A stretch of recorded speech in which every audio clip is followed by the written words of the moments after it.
In the spring of 1847, something terrifying was happening on the Riverside Plantation in rural Virginia, and nobody outside those iron gates had any idea. Every single year, like clockwork, enslaved children would celebrate their 12th birthday, surrounded by their mothers, fathers, and friends in the slave quarters. They would laugh, share whatever small treats they could find, and go to sleep under the same worn blankets they had used since they were babies. But when the sun came up the next morning, those children were gone, vanished. Their beds were empty, their clothes were still folded in the corner, and their mothers would be left screaming and crying with no answers. The master would simply say the child had been sold to another plantation down south. But here, that's what made everyone's blood run cold. There were never any slave traders who came to the property. There were never any auction announcements. There were never any bills of sale. No paperwork. No wagons leaving in the middle of the night. No chains rattling down the dirt roads. Nothing. It was as if these children had been swallowed by the earth itself. By 1851, 17 children had disappeared this way. 17 12th birthdays had turned into 17 nightmares. The other plantation owners in the county started whispering about it at their gatherings. But no one asked questions because the master of Riverside Plantation was one of the wealthiest and most powerful men in Virginia. What made it even more disturbing was that these children were never seen or heard from again. Not at nearby plantations, not at the slave markets in Richmond, not anywhere. If you're wondering what kind of evil could make children vanish without a trace, make sure you hit that subscribe button, because what was really happening in the darkness of that plantation is more horrifying than you could ever imagine. This is the true story of the Riverside Plantation mystery, and the brave mother who risked everything to uncover the truth. The pattern started in 1843, and at first, nobody connected the disappearances because they happened exactly 1 year apart. The first child to vanish was a boy named Samuel, who turned 12 on March 5th. His mother, Ruth, had been saving bits of cornbread for weeks to make his birthday special. Samuel was a bright child who loved to sing while working in the tobacco fields, and everyone in the slave quarters adored him. On the night of March 15th, Ruth tucked Samuel into bed just like she had done every night of his life. She kissed his forehead, told him she loved him, and watched him fall asleep with a small smile on his face because he had enjoyed his special day. When she woke up before dawn to start her work in the big house, she glanced over at Samuel's sleeping area to check on him one last time before leaving. His blanket was there. His clothes were folded neatly. But Samuel was gone. Ruth ran through the slave quarters screaming his name, waking up every single person. The men searched the fields, the women searched the cabins, and the children looked in every hiding spot they knew. Samuel had simply disappeared into thin air. When Ruth finally got the courage to ask the master about her son, he barely looked up from his breakfast. He told her coldly that Samuel had been sold to a plantation in Alabama and that she should stop making so much noise about it. Ruth begged to know which plantation, begged for any information about where her baby had gone. But the master just walked away. She never saw Samuel again. Exactly 1 year later, on March 20th, 1844, it happened again. A girl named Mary turned 12, and her mother made her a small doll from corn husks as a birthday gift. Mary went to sleep that night, hugging her new doll, excited about being another year older. By morning, she was gone. The doll was still there on her bed, but Mary had vanished. Her mother, Elizabeth, had the same conversation with the master that Ruth had the year before. Same cold response. Same claim that the child had been sold. Same refusal to provide any details. But here is what started making people suspicious. No one had seen any slave traders come to the plantation. The main road leading to Riverside Plantation was visible from the fields where the slaves worked, and they would have noticed wagons or horses coming and going, especially at night. By 1846, it had happened 4 times. 4 children for 12th birthdays, for devastated mothers. And now the enslaved community at Riverside Plantation was starting to keep records in secret. The oldest slaves who could count began marking the disappearances on a hidden piece of wood they kept buried near the old oak tree. They noticed something chilling. It only happened to children who turned 12. Never 11, never 13. Always 12. And it always happened within 3 days of their birthday. The children would go to sleep in the slave quarters, and by morning they would be gone without a single sound, without a single scream, without any sign of struggle. Their belongings would be untouched. It was as if someone had come in the dead of night and carried them away while everyone else was sleeping. But how could someone remove a child from a crowded cabin full of light sleepers without waking a single person? The mothers started staying awake on their children's birthdays, watching them through the night, but somehow it still kept happening. Even when the mothers were awake and alert, the children would vanish. The plantation had a cellar system that was unlike anything else in Virginia. Most plantations had small root cellars for storing vegetables and preserving food through the winter months.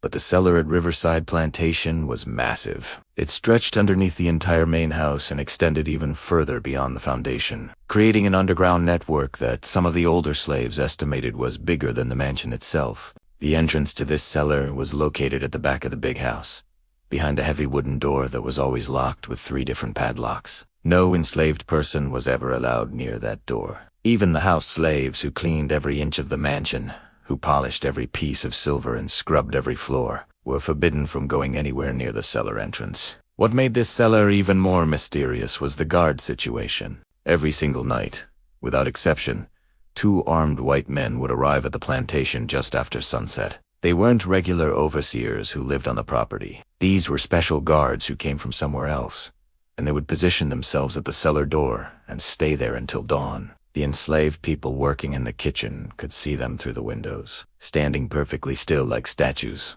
holding their rifles across their chests. If anyone even walked too close to that area of the house, the guards would immediately raise their weapons and order them to move away. Even the master's own family members seemed to avoid that part of the property after dark. But the most disturbing thing about the cellar wasn't the locks or the guards. It was the sounds. On nights when the moon was full and the air was still, people in the slave quarters could hear things coming from underground. At first, it sounded like wind moving through tunnels. But if you listened carefully, really carefully, you could hear what sounded like children crying. Soft, muffled crying that seemed to come from deep below the earth. Some of the older women swore they could hear their own children's voices in those cries, calling out for their mothers. Men who worked in the fields closest to the big house reported hearing the same sounds during the day sometimes, but only when the master was away on business trips.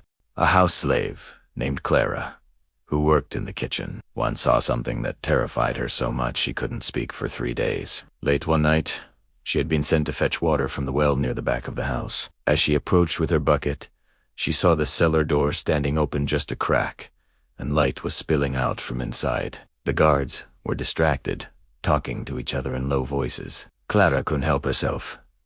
She moved closer, staying in the shadows, and peeked through that small opening. What she saw was a staircase leading down into darkness. But it wasn't a normal staircase for storing potatoes and preserves. These stairs were made of stone.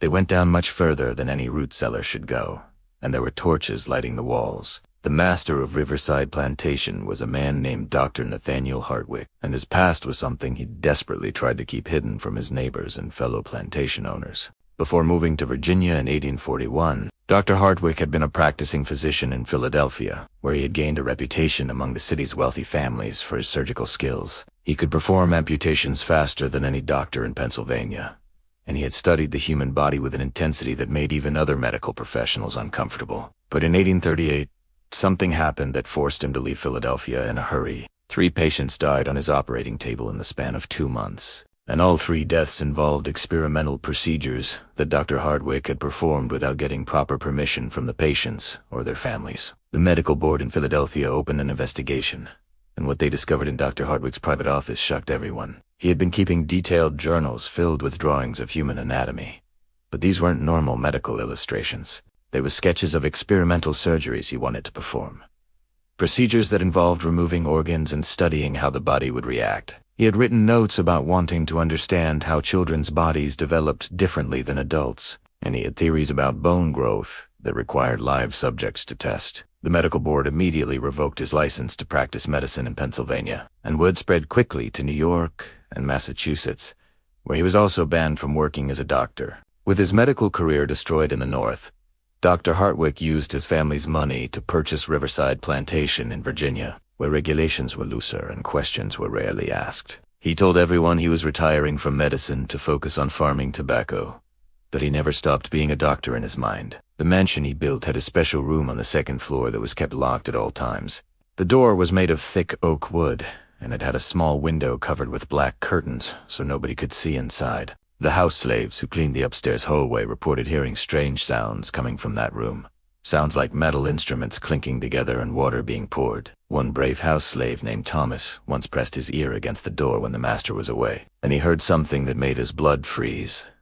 It was the sound of a child whimpering in pain. Inside that locked room, Dr. Hardwick had recreated his surgical operating space from Philadelphia. He had a large wooden table in the center with leather straps attached to each corner. The walls were lined with shelves, holding glass jars filled with liquids and preserved specimens that floated in cloudy solution. He had surgical knives of every size, bone saws, needles for stitching, and strange metal instruments that looked like torture devices. Medical books were stacked on a desk in the corner, and the pages were filled with his handwritten notes and diagrams. Most disturbing of all, he had a journal where he recorded every single experiment. A woman named Sarah had already lost one child to the disappearances 2 years earlier. Her daughter, Anna, had vanished the night after her 12th birthday in 1849, and Sarah had cried herself to sleep every single night since then. Now, in the spring of 1851, her son Jacob was about to turn 12 years old, and Sarah knew with absolute certainty that he would be next. She couldn't let it happen again.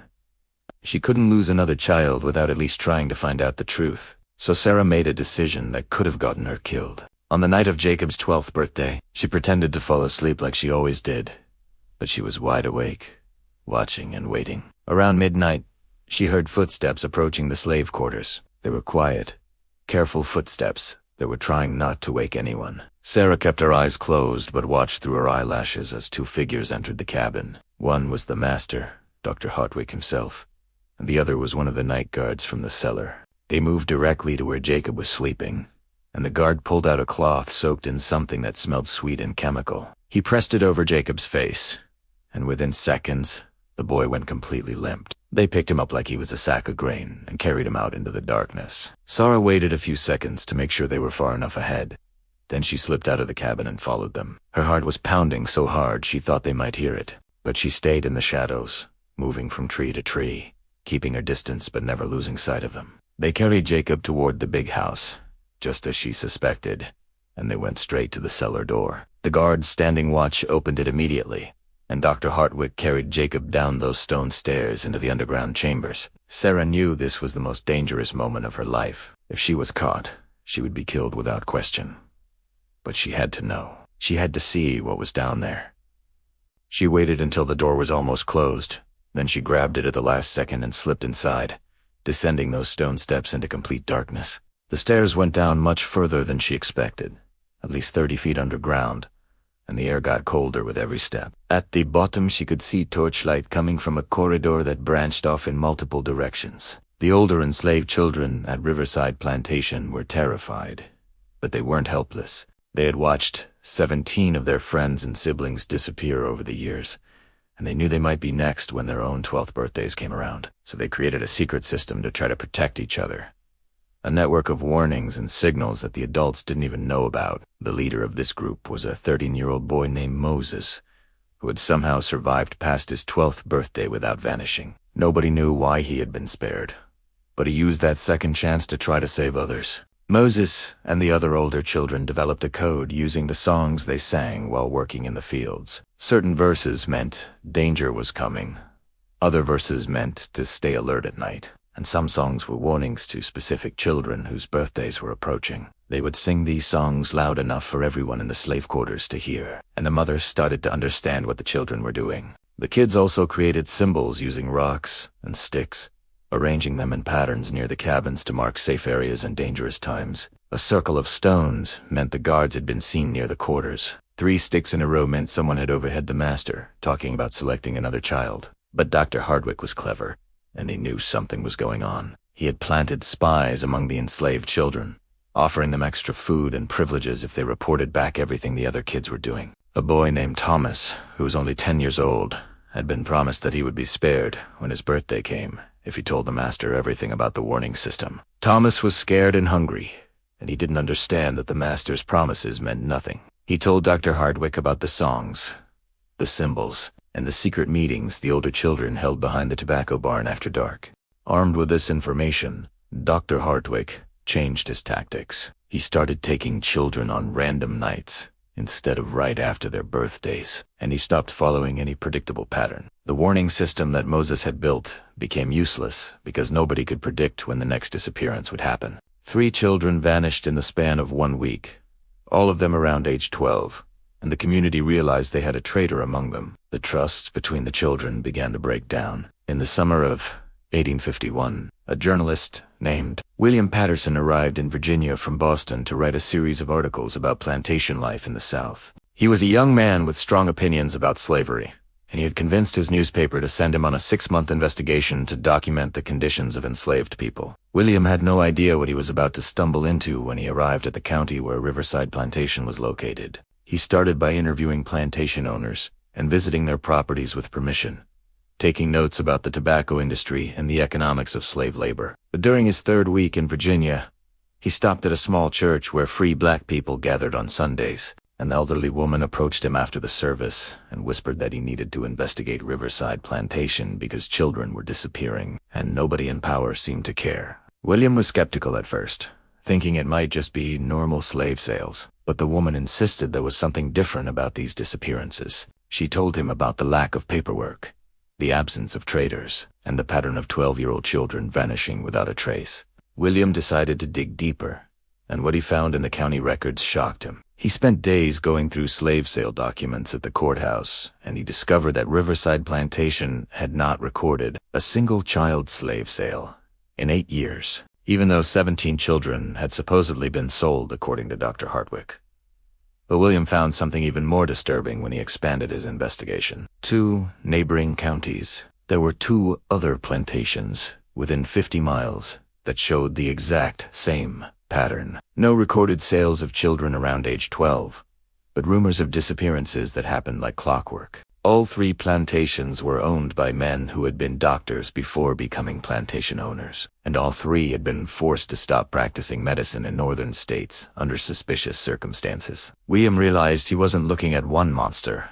He was looking at a network of them. These former doctors had found a place where they could continue their twisted experiments without anyone stopping them, using enslaved children as their subjects, because those children had no legal protection and no voice. William knew he had enough evidence to write an explosive article, but he also knew he needed proof that would hold up if challenged. He decided to do something dangerous. He would try to get inside Riverside Plantation and see the cellar for himself. The night William Patterson attempted to infiltrate Riverside Plantation would become one of the most documented moments in pre-Civil War investigative journalism. He arrived after midnight with a local sheriff he had managed to convince with his evidence, along with 2 federal marshals from Richmond who had been quietly investigating reports of illegal medical experiments in the South. What they found in that underground cellar was beyond anything they had imagined. The stone chamber stretched over 200 feet in multiple directions, creating a maze of rooms that Dr. Hartwick had been using as his personal laboratory for years. In those rooms they found surgical tables with leather restraints still stained, with blood shelves lined with glass jars containing preserved organs labeled with children's names and dates. And most horrifying of all, they found 3 children still alive, locked in cells recovering from procedures that had left them scarred and traumatized. When they brought Dr. Hartwick up from the cellar in chains, Sarah was standing there in the darkness, watching. She had been hiding in those underground tunnels for hours after discovering the truth about what happened to Jacob. Her son was one of the 3 children they rescued that night, barely alive but breathing. The other plantation owners in the network were arrested within the week, and William Patterson's articles about the Riverside Plantation horrors were published in newspapers across the entire country. His investigation revealed that over the course of 8 years, Dr. Hartwick had taken 32 children into that cellar, and only 11 had survived his experiments. He had been studying bone growth, organ development, and pain tolerance in children, documenting everything in his journals with the cold precision of a scientist who saw enslaved children as nothing more than laboratory specimens. Dr. Nathaniel Hartwick was hanged in October of 1852, and the 2 other doctors in his network received the same sentence. But here's what haunts historians to this day.